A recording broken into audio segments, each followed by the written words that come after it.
I have not slept through the night in years. Not after that ritual, the one they say is older than the ground itself. My hands still shake when I remember the way their eyes gleamed, wicked, hungry, as the moon turned the river to blood.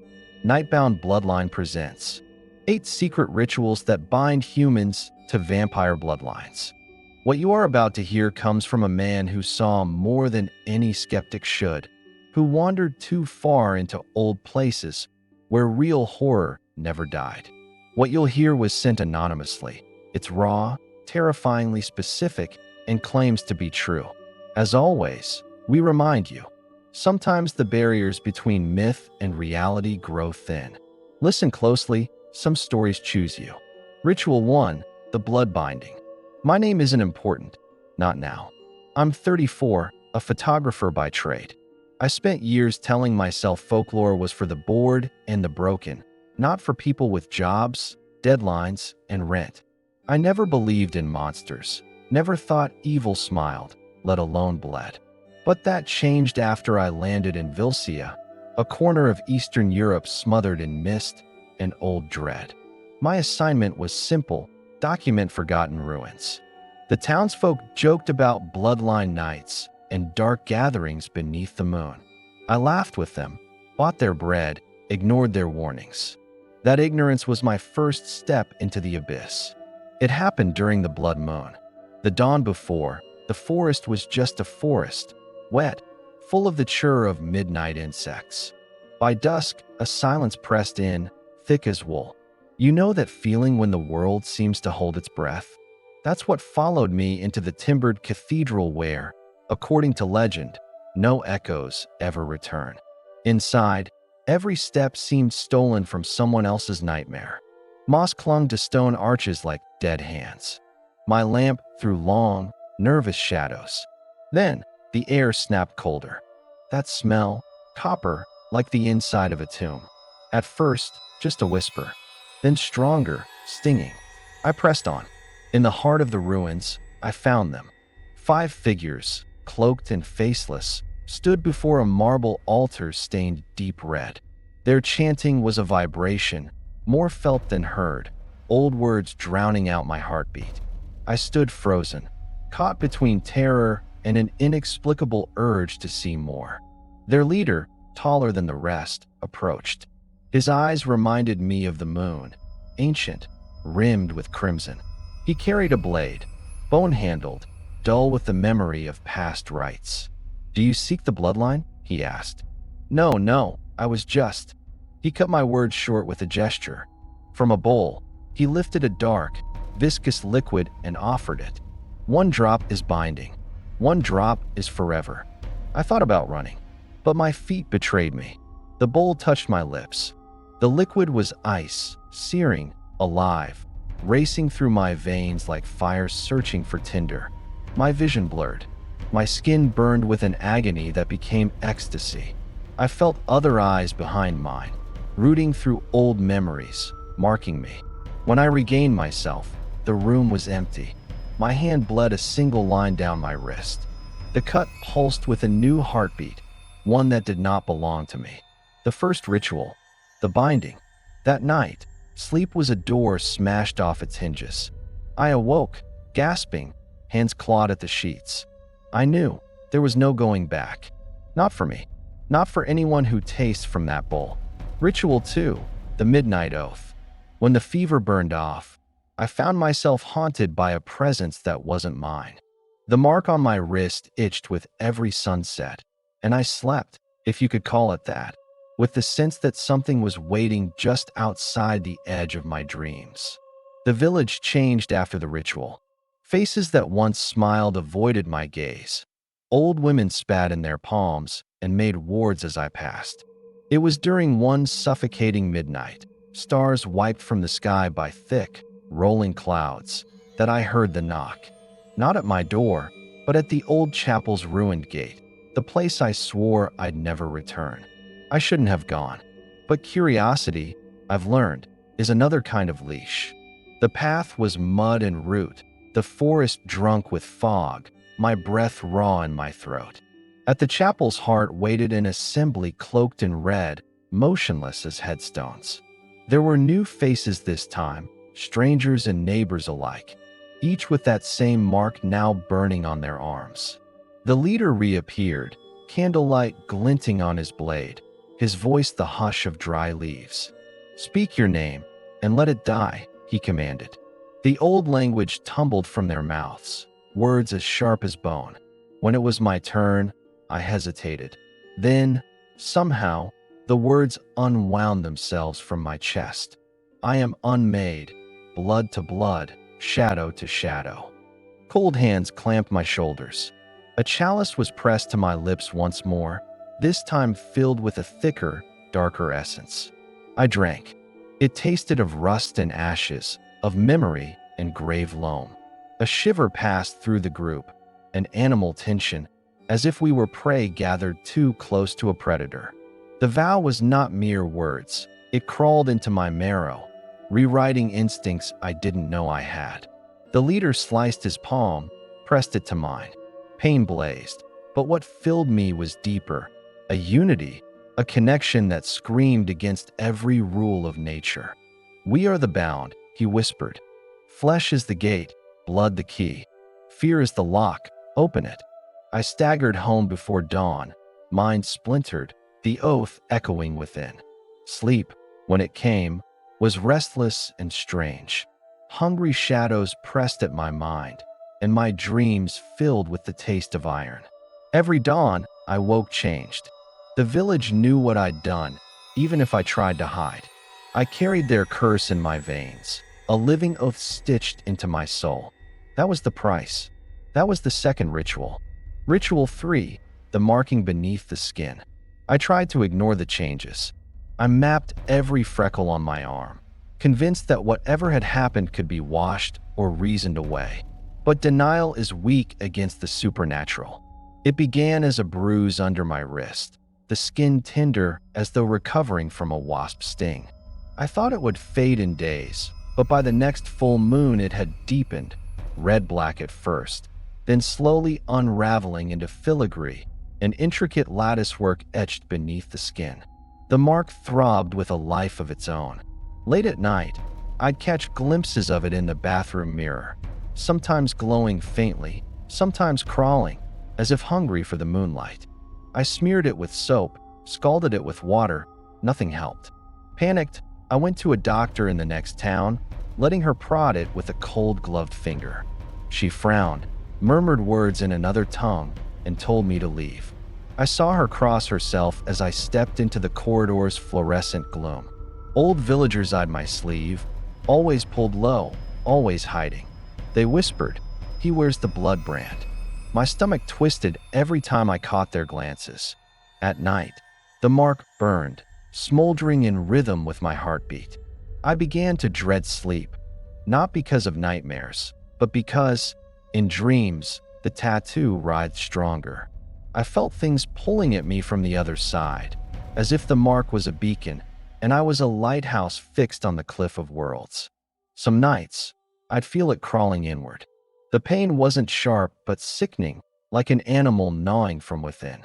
Its pattern changed, shifting with the moon's phases, growing more elaborate and sinister under red sky.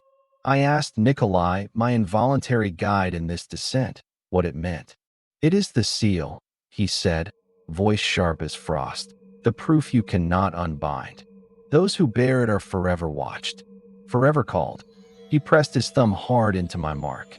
I nearly collapsed from the surge of cold that swept over my insides, shivers so deep they rattled my teeth. It passed, and in its wake, a dead calm. I was claimed. Part of their world now, part of a hierarchy as old as the stones beneath my feet. After that, the mark stopped hurting. But in every reflection, I saw a new shadow behind my shoulder, waiting and patient. That was the third ritual, a signature carved beneath the skin, immortal as the blood it fed upon. Ritual 4, the gathering of fangs. Nothing in my life prepared me for the fourth ritual. Till then, I'd managed to pretend, at least to myself, that what I endured could be explained, that the fear was some elaborate response to stress or the fevered imaginings of a man too alone. That illusion shattered the night I was summoned to the gathering. It began with a whisper among the trees, a silken voice threading through my half-sleep. Midnight, the old quarry, bring no light, where no metal. I woke breathless, the words ringing in my ears. The sky outside my window bled into charcoal, moon veiled, wind silent as a predator on the hunt. The journey to the quarry was agonizing. With each mile, the world felt wrong, edges too soft, noises too far away, the air saturated with anticipation. The forest road dissolved into gravel, then mud, then the yawning pit itself. Distant torchlight pricked the darkness, flickering like animal eyes. They waited for me in the quarry's center, the Covenant. 8 forms, some shrouded, some faces bare, all too still. The moon floated overhead, red as fresh wounds, the only witness to what was about to happen. The leader, his cloak redder than blood, gestured me forward. At the pit's edge, a circle formed. I was told to kneel. They chanted names I did not know, calling upon every ancestor who ever tasted the dark. My heart hammered a primal rhythm. Then, hands upon my shoulders, cold and vice-like. One by one, each member bared their teeth, puncturing their own wrists, letting blood mingle in a basin carved from ancient stone. The leader dipped a crude fong into the bloody pool, drawing a crimson line across my forehead. The shock of cold transformed instantly into burn, the stink of blood and stone so thick I gagged. An elder, voice thin as spider silk, addressed me.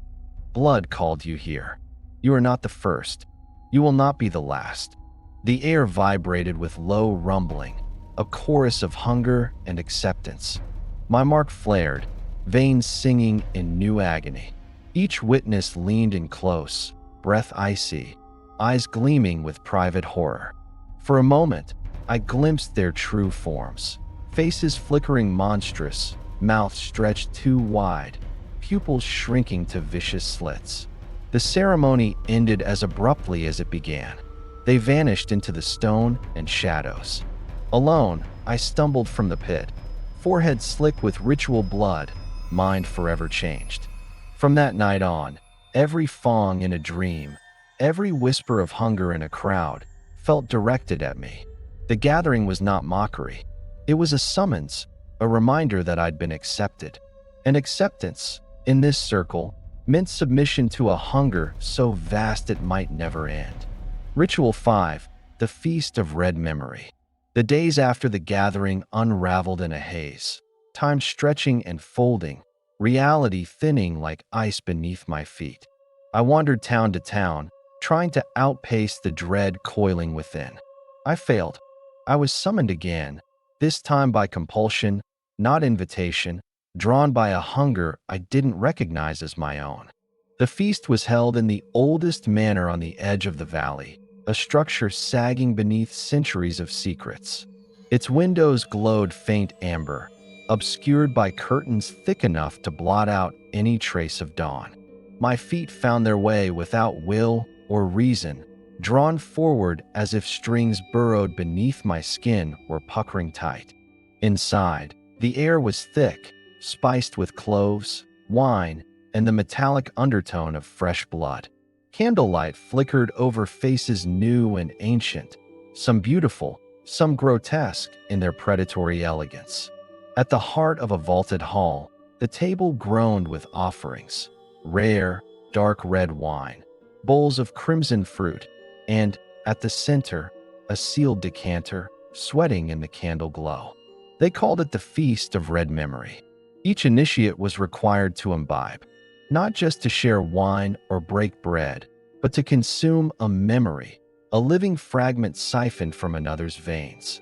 Nikolai poured from the decanter into a goblet, the liquid so deep and red, it seemed to swallow the light. He handed it to me with 2 words, "Drink deep." My lips touched the rim, and I hesitated, every instinct screaming retreat. But the mark on my wrist flared in warning, and I drank. It tasted, impossibly, of grief, winter, and lost childhoods. My mouth flooded with alien images. A child running through snow so thick it muffled screams, a woman sobbing in a candlelit attic, a hunger that gnawed endlessly through centuries. Each memory hit sharper than the last. Pain, terror, longing twisted together, blending inside me until I was unsure which thoughts were mine. The room spun. Laughter echoed, cold and hollow, from every corner. My stomach roiled. My eyes brimmed hot. It was too much. I bolted from the hall, collapsing in the frost-bitten garden, body shaking with borrowed sorrow. That was the price of the feast, to lose a little of yourself, to make room for old blood and older wounds. When I looked in the mirror afterward, I saw traces of memories in my eyes. Grief, shame, euphoria not my own. Every so often, even now, I hear the echo of a distant life, see hands I do not recognize, ache for warmth I never knew. That is the fifth ritual, the consumption of memory, the opening of your bloodline to everyone who has ever bled before you. Ritual 6, the night's marriage. The feast left me hollow, a vessel brimming with strangers' anguish, unable to find myself in a hall of borrowed faces. Yet the bond tethered me closer each night, a tightening noose made of shadow, not rope. Nikolai approached at the witching hour, silent as mist, eyes catching the reflection of every trembling candle. "The binding is incomplete," he whispered. "You have feasted, drunk, sworn and bled. Now, you must be wed to the night's blood. This is the marriage." He led me deep beneath the manor, through a crumbling stone passage wet with death's breath. At the terminus waited a chamber so dark no lamp could chase away the cold. Only the altar at its center glimmered, dusted with silver grains and dried petals. A partner awaited, a girl named Anya, her eyes deep as storm water, her skin marked like mine. We were strangers, but the circle around us murmured, and the wounds on our arms sang out in recognition. "You are joined for the night's lineage," the leader intoned, "bound by need stronger than flesh, by thirst older than love." Their words curled around us, steeped in old tongue and endless hunger. We knelt, hands joined. The blade came again, a thin slice along my palm, another along hers, blood blooming. Anya's grasp was fever hot, pulsing with dread and a fragile, desperate comfort. Our blood mingled in a shallow silver basin. Candles flickered. The congregation chanted, a language thick as fog, gathering power with each syllable. Then we drank, each from the basin, salt and iron and pain burning down our throats. It was intimate, invasive, a communion that left my every sense reeling. I felt her fear, her old joys, the shape of her mother's lullaby, all crowded into my chest. She sobbed quietly, and I knew the taste of her tears. My jaw trembled, teeth aching against a cold longing, and I wept with memory not my own. The marks on our arms flared, pulsing in delirious, uncanny harmony. The congregation bowed their heads. "From this night, you are kin of the eternal dark," the High One declared. "No blood separates, no time undoes. You are wed by the night's blade, and all blood remembers." They left us there, huddled and shaking, two strangers now bound tighter than any vow could ever explain. When morning crept in, pale and cold through a fractured window, I understood. The night had claimed us both, and nothing, not time, not death, could free us. Ritual 7. The veil of silence. If the night's marriage was union, the next rite was erasure, a silencing so total that even my memories grew cautious. The veil of silence was never explained to me outright. Instead, it stalked me, always just out of sight, like a truth glimpsed in the dark but never spoken aloud. It began with a heaviness in my throat, a pressure that thickened whenever I tried to speak of what had happened. Conversations distorted, my tongue growing thick as if sewn by invisible thread. The villagers seemed to know. Some looked at me with pity, others with fear, and still, no one offered comfort. What language could exist for something like this? I found Nikolai in the manor's candlelit corridor, his back turned and shoulders slumped. Why can't I talk about the rituals? I rasped, voice trembling. He faced me with a sorrow that chilled the marrow in my bones. The veil is protection, for the bloodline, not the soul. Our secrets live only in silence. Speak of them, and the night comes to unmake you.